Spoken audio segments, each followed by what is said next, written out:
One of the immediate characteristics somebody looks at when deciding whether or not a watch is for them is going to be the case size. It's of course not going to be the entire story of why someone will decide to buy a watch or not, but I do think it is an important characteristic because if something doesn't fit you, it doesn't fit you, and you have to probably look elsewhere if that is the case. So in this video, what we're gonna be looking at though is kind of going through this new series that we've developed with looking at different options you have at specific case sizes. And the number for this video is 38 millimeters. So I have 25 different watches selected for this video. I'm not gonna be able to go into all the detail about these watches just given the length of the amount of watches I'm going to mention here, but hopefully this is a good jumping off point for those that really like a specific case size for their wrist size. Now how this is going to work, we're going to be looking at just 38 millimeter watches, so they can be anything from 38 up to 38.9 millimeters in size, no exceptions. Also, what we're going to do is look at these in different categories. So the different categories are going to include field and aviation style watches, then move into an everyday style option, then a dress watch category, dive watch category,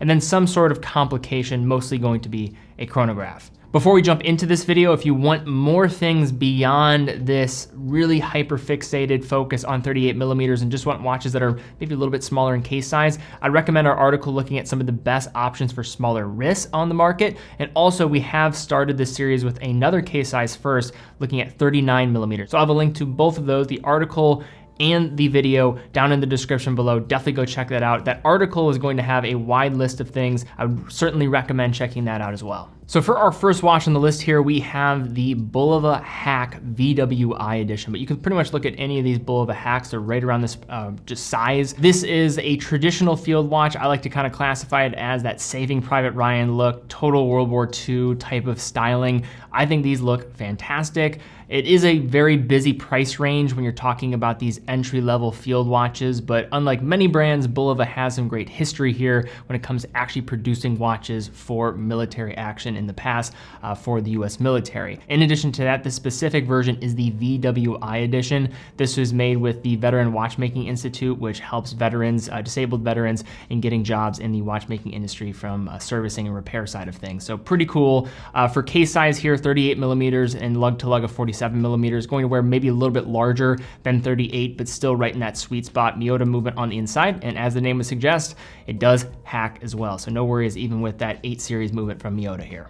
For our next watch here, we have another field-oriented watch, and this is the Seiko Alpinist, the new baby Alpinist models, the SPB 155, the 157, etc. I don't necessarily have a favorite here, but I think they're all just phenomenal watches. If I had to pick one Alpinist line, I think this would be the one. Perfect when it comes to wearability for a field watch, is going to wear really true to a 38 millimeter case. You're also getting great water resistance, as you might expect from the Alpinist line, with 200 meters of water resistance. You have the 6R35 movement with that 70-hour power reserve. Where this one currently sits, it's one of the more attainable watches available from Seiko that actually features this movement, which I think is also great to see. Thickness is a little bit on the thicker side of things for a 3-hand watch, but not as bad as some of their other models like the Cocktail Time with their more dome profile and crystal. But I think these fall in a really good spot in the industry to compete against a lot of the powerhouses in the field watch category. Moving right along, we have the Zin 556. Phenomenal watch, 38.5 millimeter case, wearing very true to that with its lug to lug of 45.5 millimeters. A favorite of mine, one that I have in my collection, I have the 556i, but you can go for the IB, any of the other variations. There's also the mother of pearl dials, which some people really like. So a lot of optionality, 200 meters of water resistance, fine-tuned regulated movement on the inside. They were previously using ETA. I think they've now shifted over to Sellita based on many of the Zins that I've handled now. But still, when it's coming out of the box, usually running maybe a couple seconds off from perfect time of day. My Zin, still even a few years after owning it, is going to remain really just tight with its regulation. I think Zin does a phenomenal job with this. Sapphire crystal with double AR coating. Some people don't like this. I absolutely love it. When you're talking about just the way that this dial just pops, there's almost no obstruction when it comes to the visibility in any lighting condition, which I personally just love. And for our final watch in this category, we have the Hamilton Khaki Field. This is going to span a wide variety of watches here. If we're talking about the basic mechanical options, you could look at the titanium options that were more recently unveiled this year, the bronze options, as well as the khaki autos with their 100 meters of water resistance compared to the mechanical versions that will only have 50. Depending on what style you want to go for, I think it really just depends on what you ultimately want. If you want the traditional field watch format to the original field watch design that Hamilton was supplying to the Allied forces during World War II, probably want to go for something more in the line of the Hamilton khaki field mechanical. The bronze variations are going to be kind of a spin on that with a different eclectic material. Then you have the titanium options that are going to fall more in alignment with the khaki autos, more built for contemporary perspective with 100 meters of water resistance. But without question, Hamilton under $1,000 pretty much owns the field watch category, and it's just going to be very tough to beat. You look at the measurements, you look at the specifications here, the build quality, the history, sapphire crystals, 80-hour power reserve movements. It's just hard to express how much Hamilton dominates when it comes to the field watches under $1,000. For our next category, we have the everyday options. So these are more watches that could be suited kind of walking the line between casual and might have some upside for maybe some dressy scenarios. Not as much for this first one, depending on the style you go for, because they are a tad bit quirky, but that's really the idea. Have some water resistance, not really a dress watch, has some versatility in mind. First, we have the Timex Q reissue. So again, this is a little bit more quirky compared to some of the other variations here. 38 millimeter case, lug to lug, if you measure at that end of that kind of hooded design of the lug structure, you have 44.5. Going to wear a little bit larger than that though when you factor things in.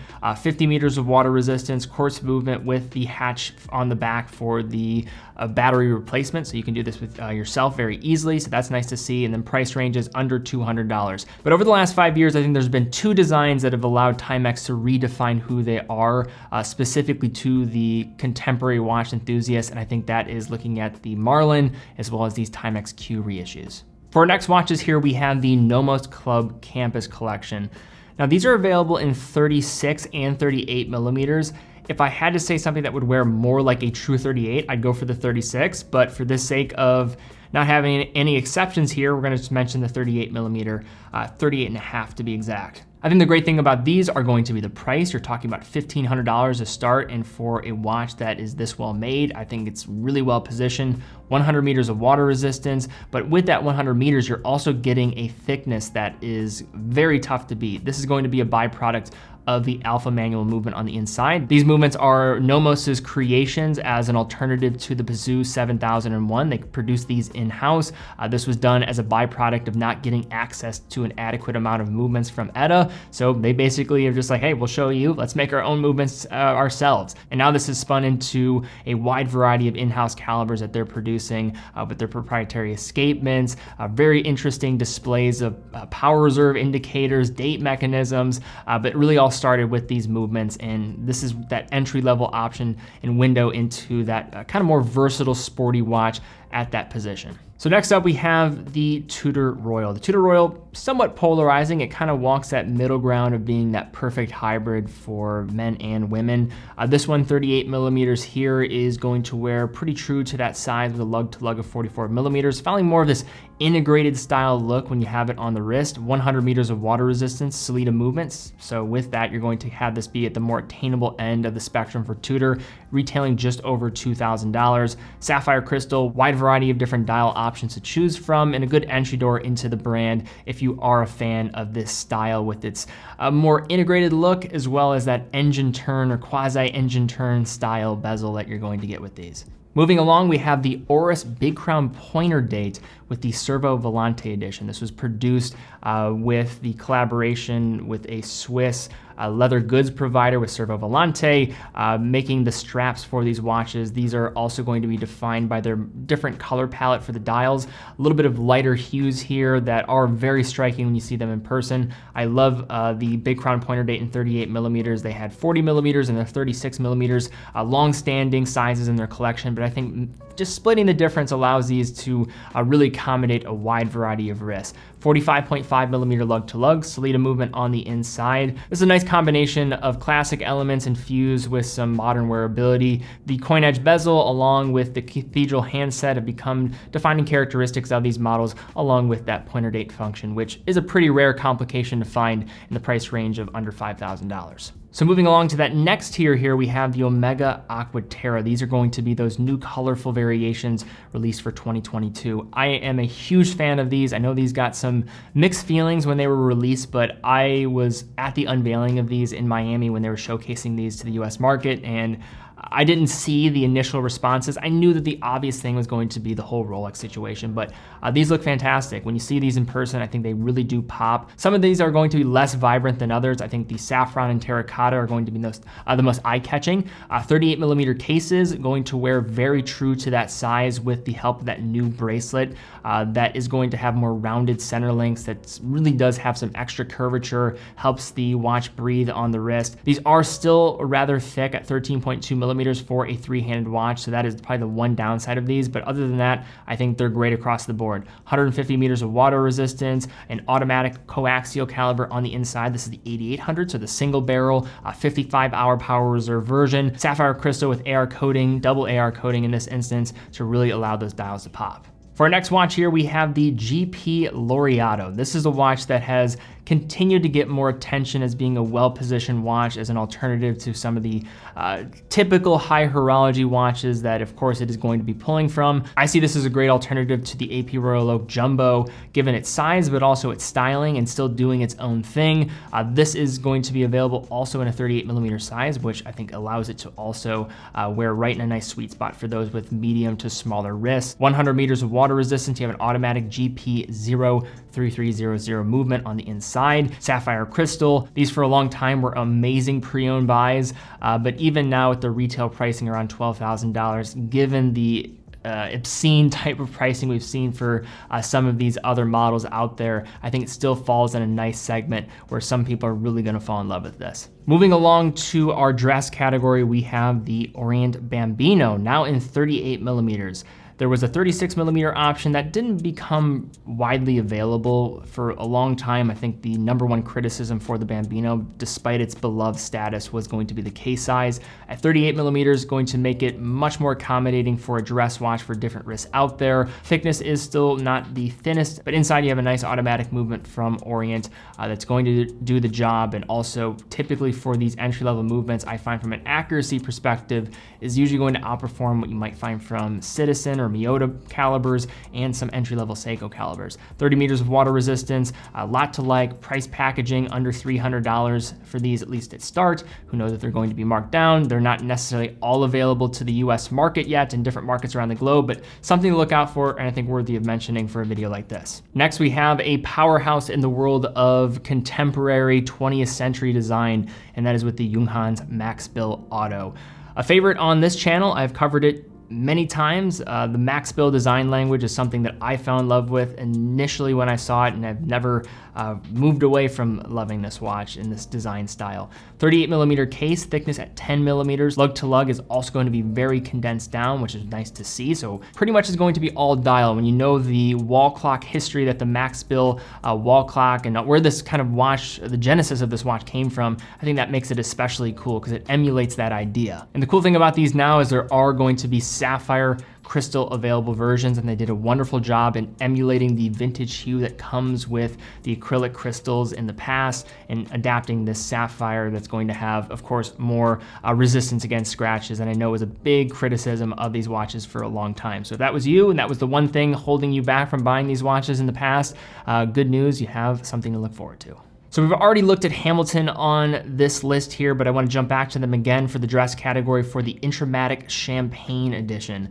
This is such a cool dial color. I love the way that this one looks. Almost has this copper, salmon, champagne. I don't even know how you would like to describe it, but it's a beautiful dial. Also for this, the defining characteristic is just the two hands, so no second hand here, which some people might like this, some people might not, but I think it does offer a great level of simplicity and not making the dial appear over cluttered. This watch is just overflowing with 1960s vibes in how it looks. 38mm case, reasonably thin at 10.2mm, and a nice lug to lug of just south of 44mm, while still getting some water resistance in the process at 50 meters and a nice ETA movement on the inside. So the watch that we have next here is the one that I conveniently had on my wrist, and that is with the Longines Heritage Classic Sector. This is a watch that was the first one that I reviewed on the channel, first Longines that I reviewed independently on the channel. Fell in love with it the first time I saw the press releases for these, and the love for it just increased even more when I got to handle one for the first time.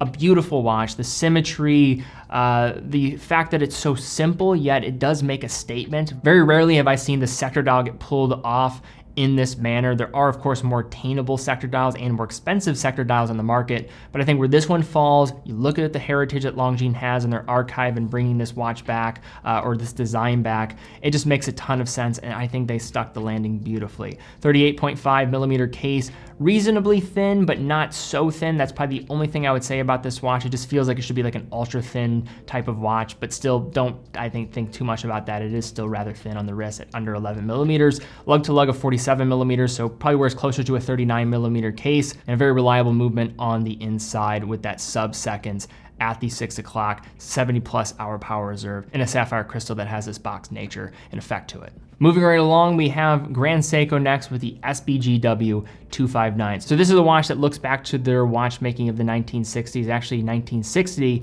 with those original Grand Seiko watches with that 3180 reference that has become so synonymous with the Grand Seiko design language. This has this very beautiful blue vibrant dial, 38 millimeter case, lug to lug of 45.5 millimeters, and that manual wound GS 9S64 movement on the inside. Just a beautiful, minimalist, restraint-driven watch from Grand Seiko. So when putting this list together, there was an overabundance of dress watches. Now jumping into that high horology tier here, we have the Vacheron Constantin Traditionnelle. One of my favorite dress watches on the market. I love the design. It's so simplistic, yet it does have this stark approach that is maybe more of a imposing type of look compared to some of these very restrained dress watches like their Patrimony, which is, I would say, more minimalist in terms of what it's going for and kind of taking a back seat and not trying to be as maybe imposing with its stature and presence.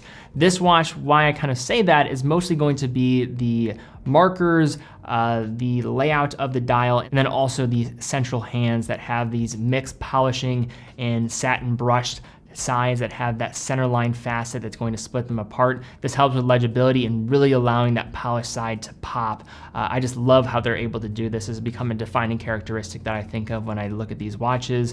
38 millimeter case, 45.5 millimeter lug to lug, and the very, very well done manual caliber, the 4400 AS. When Kari Voutilainen has good things to say about your movements and this movement specifically, I think that speaks well to the watches that you're constructing. And this is one of Vacheron's best, and it falls at one of the more attainable price ranges. Moving along to our next high horology brand in the dress category, we have the Breguet Classique, one of my favorite dress watches in the price range. And in terms of the dial version that I would recommend, and just the one that feels the most right, they have these beautiful enamel style dials, but I think the Guilloche dials are the ones that speak to me the most. These are spectacular watches for a variety of reasons. One, when you look at these up close, you look at the position of where these are in the marketplace and just where Breguet is, one of the most overlooked manufacturers, which is very crazy to think about considering the amount of contributions they made to the world of watchmaking. Abraham Louis Breguet, his many accomplishments and creations that have, of course, still remained true and influenced much of the world of watchmaking that we don't know today. 38 millimeter case, remarkably thin at 5.3 millimeters, 44.5 millimeter lug to lug, so wearing very true to that size, and then a beautiful movement on the backside with the automatic Breguet 502.3. And for our last dress watch here, we have the epitome of a well-done German dress watch, simply class personified. We have the Lange 1. Lange 1 moon phase, doesn't matter to me. This is, I think, my favorite dress watch on the entire market. There, of course, are some crazy exceptions out there, maybe one-of-ones or just more exclusive models, but this is just such a beautiful watch. It becomes synonymous with the German design language of Lange and really was responsible for the resurgence of the brand when it was relaunched in the 1990s. The layout of the dial, the use of negative space, everything feels so cohesive and thoughtful in its creation. You flip it over and you see this beautiful mechanical movement on the flip side, hand engraving of the balance cock, mirroring anglage on any any of the exposed bridges, 3/4 plate, and glasuto ribbing across. This is simply just class on both the front and the back. And I think people somehow just look at this. I think the remarkable thing about this is this watch is in that 38mm case size range, but it's able to not look overly cluttered. There's so much happening on the front surface of this watch where you have struggled to even think about how could this all fit. Lange does it exceptionally, and I couldn't think of it to look in any other way. So for this next category here, we have dive watches, and just a warning, both this one and the next category are a little bit slimmer compared to the other categories that we just looked at, especially dress watches. The case size, to me, it seems like many brands don't just look at dive watches at 38mm. So to start off here with Seiko with the SNE 585. So this is a new dive watch from Seiko, solar powered, have the V147. You have 10 months of a power reserve when it is fully charged. But the cool thing here is 200 meters of water resistance, ISO compliant, and then you also are getting a case size of 38.5mm with a lug-to-lug of 46.5mm, and a thin watch, 10.6mm, upside of having a solar quartz movement on the inside. But these are some of the most wearable Seiko dive watches on the market, and to get a Seiko dive watch at 38.5mm, I think these are really well positioned to be different than many of their other dive watches, and there is many of them. So when you can separate to that degree, I think that says something and allows you to be in a very unique spotlight. For our next watch, we have the UK brand Christopher Ward, really well known for their value for money dive watches and sports watches in the price category, but really any watch that they produce, I think, are well positioned. Some of their designs are going to be borrowed from other places. This one feels a bit of its own idea, but very well constructed. You're talking about a 38mm case here, which one of the few brands that are creating dive watches in that size. Automatic Salida movement on the inside, 600 meters of water resistance with a pretty compact lug-to-lug in the process of 45mm. Next, we have one of the more polarizing watch releases in the last 12 or so months. We have the Oris Diver 65 Cotton Candy Edition. So immediately when you see these things, you know exactly where you stand. Do you love them? Do you hate them? You're pretty much on one of those two sides. I am probably more towards the love it category, even though they are probably harder for someone like myself to pull off. They're defined by their bronze cases, also coming with a bronze bracelet, and then these pastel colored dials in 3 different variations. We also have seen some new Perlon strap versions that have been quietly unveiled and should be coming soon this year. 38mm case, 45.7mm lug to lug, 100 meters of water resistance, and a Salida movement on the inside with that traditional sapphire crystal in the Oris Diver 65 format that has been long since established itself for many years within the Oris collection. For our final dive watch, we have the Blancpain Bathyscaphe. These were watches that we have reviewed in full detail, comparing it to the 50 Fathoms, the OG version of this model family. These were more created in the 1960s as a nice alternative, more towards the enthusiast around diving rather than the true hardcore diver, even though they still have plenty of capability to pretty much withstand anything that you throw at them. Blancpain produces, to me, the most luxurious dive watches on the market when you match, it's the entire package. You can think about the entire package. I think they produce the most intriguing and interesting, enthusiast-driven watch that you could probably find. When you factor in the history, beating Rolex to the punch in many ways and defining those characteristics that we now will attribute and classify as just needed things that we need to see on a dive watch, time-lapse bezels, use of lume. Blancpain was right there with Jean-Jacques Pfister and what he was able to do in the 1950s as a diver and just knew what was required. These come in at 38mm, 10.5mm in thickness, and a lug-to-lug of 44.6mm, still maintaining a water resistance rating of 300 meters and an automatic Blancpain 1150 movement on the inside. So now for our final category here, we have Chronographs Complications. I'm going to focus mostly on chronographs. First, we have the Siegel 1963. This is a watch that has become beloved by enthusiasts just because of the complexity of the movement for the dollar amount. When a Swiss manufacturer, Venus, sold off their technology, there was Siegel that came and swooped in to buy that, and now this movement has become available, being produced in China. But despite your feelings about this, there's no question that for the price around $350, $400 or so dollars, it's pretty hard to dismiss this watch. You're talking about a manual column wheel chronograph for this price range. simply remarkable. 38 millimeter case, 14.5 millimeter thickness on this, and a lug to lug of 46.8 millimeters, making it wear probably closer to a 39 millimeter watch. But if you are somebody that just wants the most complicated watch you can find for under $500, this is probably going to be it. So next up we have Zen with the Zen 356. So Helmut Zen, when he founded Zen, was a flight instructor, so he had a very specific approach on the watches that he was going to design. And this is going to really pull off that original ethos of the brand and what it's creating from a chronograph perspective. Pilot oriented and very robust in the process. This watch comes in 38.5 millimeter case, thickness of 15.5 millimeters, so look out for that. Lug to lug of 46 millimeters, so going to wear pretty true though to that 38 millimeter size despite the thickness. 100 meters of water resistance, Solida movement on the inside. And in terms of the crystal, this one does have an acrylic crystal, which some people might not like. You can of course buff out the scratches, and it is going to have that nice vintage hue, and I think adds to the effect and kind of romanticized idea that this watch is going for. So regardless of what case size you're probably looking at, chances are there was an Omega Speedmaster created to accompany that case size. And the same could be said here with the Omega Speedmaster 38. So these watches are more of a unisex watch. Of course, many people will talk about the Speedmaster Reduced, and also maybe the first Omega in space, the Ed White as being those more wearable options, but these are also good ones to consider.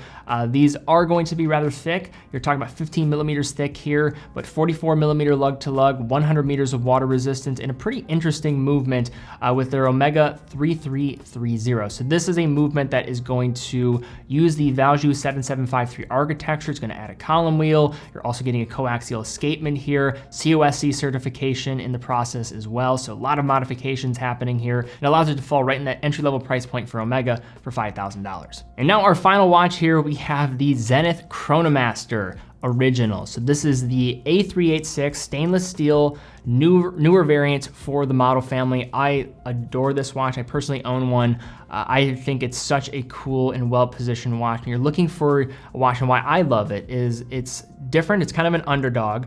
But then number two is it's thinner than most automatic chronographs out there on the market. You look across, even looking at, say, Omega Speedmaster, this is pretty much a millimeter thinner than that. You look at any Breitling, Tudor, this is probably a leader in that category at 12.7 millimeters. So wears incredible on the wrist, 46 millimeter lug to lug, 50 meters of water resistance. And then the movement on the inside is a cool one as well. You have the El Primero 3600. This was unveiled with the Chronomaster Sport. And the cool thing about this one, uses the existing El Primero architecture, but adds a 1/10 of a second ability to check with that chronograph. So you have a centrally displayed 1/10 of a second indication. When you click the 2 o'clock pusher, the second hand will spring into action. Visually entrancing, maybe not as useful, but really gets a conversation going and is a joy to wear on the wrist. But all right, guys, that is my list of looking at some different watches at 38 millimeters. I was not able to cover everything, and I know this is going to be a long video, so my apologies. If you like these style of videos, really would appreciate any thumbs up, because these are always a lot to put together, a lot to talk through. I would appreciate any encouragement. If you want us to continue this series, what case size should we look at next? We did 39, we moved down to 38. Should we jump up to 40, maybe go to 37, 41? I don't know. You guys tell me what you want to see next, and if you like these style of videos, we really appreciate any encouragement in the comments. Also, definitely check out TeddyBaldassarre.com, full authorized dealer of 30 brands, quick and fast fulfillment, dedicated customer support, and a full factory warranty for all the brands that we offer. But guys, thank you again so much for watching. Be well, and I will see you all very soon.